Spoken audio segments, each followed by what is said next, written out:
Il était une fois une vieille femme qui partageait sa case avec un serpent et un oiseau. Chaque fois que l'oiseau pondait, le serpent avalait l'œuf. N'en pouvant plus, l'oiseau alla voir la vieille femme et lui dit, « Un malheur ne vient jamais seul et seule la paix préserve le bon voisinage. Je voudrais que tu ailles dire au serpent d'arrêter d'avaler mes œufs. » La vieille lui répondit, « Qu'est-ce qu'une personne vient faire dans une querelle de serpents et d'oiseaux? Cela ne me concerne pas, va voir un autre. » L'oiseau s'en alla voir la souris, celle-ci dressa ses moustaches et se mit debout. Alors l'oiseau lui parla, « Je voudrais que tu ailles voir la vieille pour qu'elle dise au serpent de cesser d'avaler mes œufs, chaque fois que je ponds un œuf, il l'avale. Tu sais bien que je vis toujours caché dans la case de la vieille, si elle me voit, aussitôt je meurs.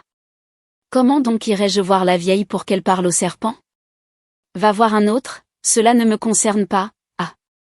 Bon. D'accord. Un malheur ne vient jamais seul, répliqua l'oiseau. L'oiseau consulta l'araignée.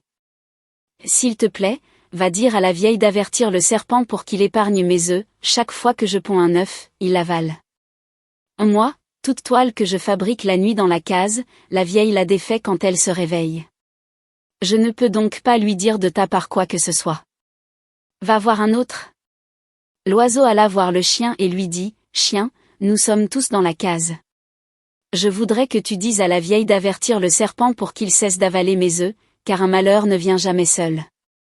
Moi, je garde la maison de la vieille toute la nuit, mais quand son repas est prêt, je n'ai à ronger que les restes laissés par les enfants. Cette affaire ne me concerne pas, va voir un autre. » L'oiseau alla voir l'âne. Il lui parla en ces termes, « Âne, je voudrais t'envoyer dire à la vieille de dire au serpent de laisser mes œufs, car tu sais bien qu'un malheur ne vient jamais seul. La paix préserve le bon voisinage. Tu sais que la vieille m'accable de fardeau et en plus, elle se met derrière moi et me frappe avec son bâton. Et qu'est-ce qu'un âne vient faire dans une querelle opposant un oiseau et un serpent? Va voir un autre. Je n'irai pas lui dire quoi que ce soit parce qu'elle ne m'aime pas, elle est mon ennemie. » L'oiseau alla trouver le coq lui dit, « Moi, la vieille, c'est mon chant qui l'attire de son sommeil, mais quand elle reçoit un étranger, elle ordonne qu'on m'attrape et qu'on m'égorge, c'est mon ennemi.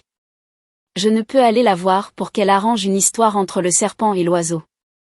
Ça ne me concerne pas, va voir un autre. » L'oiseau s'exclama, « C'est bon.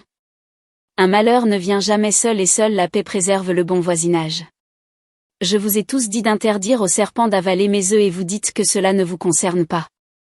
Je vais voir le mouton. » L'oiseau s'adressa au mouton, « Je voudrais que tu ailles voir la vieille afin qu'elle parle au serpent, chaque fois que je ponds un œuf, il l'avale, et tu sais qu'un malheur ne vient jamais seul.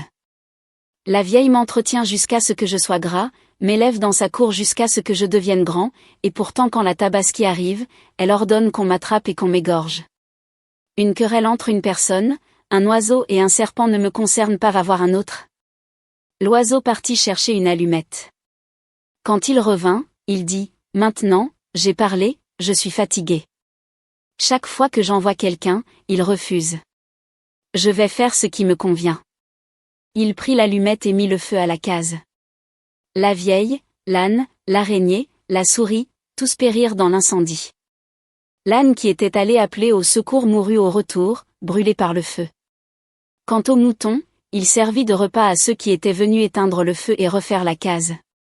Alors l'oiseau rassembla tout le monde et déclara, « Je prévoyais tout cela, c'est pourquoi j'ai envoyé tout le monde pour dire à la vieille d'interdire au serpent d'avaler mes œufs. » Chacun me répondait qu'une querelle entre un serpent et un oiseau ne le concernait pas. Maintenant vous voyez les conséquences. Seule la bonne entente préserve le voisinage. Un malheur ne vient jamais seul.